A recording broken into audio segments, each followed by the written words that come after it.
পৌষ সংক্রান্তিতে সাধারণত আমি দুধ পুলি বানিয়ে থাকি, তবে এবারে আমি প্রথমবারের জন্য চেষ্টা করলাম গোকুল পিঠে বানানোর। প্রথমে একটু নারকেল কুড়ে নিয়ে কড়ার একদম অল্প আছে সেটাকে নেড়ে ছেড়ে নিতে হবে। তারপর ওর মধ্যে দিয়ে দিচ্ছি একটুখানি খোয়া ক্ষীর।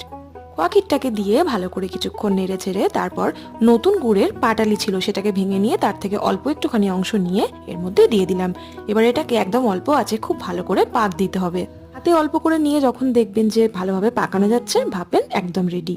একটা পাত্রে একটু ঘি মাখিয়ে রেখেছিলাম, তার মধ্যে পুরটা ঢেলে দিলাম। ঠান্ডা হয়ে গেলে দু হাতে ঘি মাখিয়ে এগুলো ছোট ছোট আকারে পাকিয়ে রেখে দিয়েছি। এবার অন্য একটা জায়গায় 1 কাপ ময়দার হাফ কাপ চালের গুঁড়ো আর সামান্য একটু দুধ দিয়ে একটা ঘন ব্যাটার তৈরি করে রেখেছি। এবার তেল আর ঘি গরম করে এবার এক একটা করে পুর নিয়ে ওই ব্যাটারে চুবিয়ে একদম গরম তেলে এটাকে ছেড়ে দিতে হবে। ভাজা হয়ে গেলে একদম গরম গরম তুলে আগে থেকে তৈরি করে রাখা পাটালি, চিনি আর একটা এলাচ দিয়ে ফোটানো পাতলা রসে ওগুলোকে চুবিয়ে নিয়ে 1-2 মিনিট ফুটিয়ে নিতে হবে।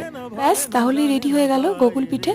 তোমরা কে কি পিঠে ভালোবাসো সেটা কমেন্টে জানাতে ভুলো না। দেখা হবে পরের ভিডিওতে। টাটা।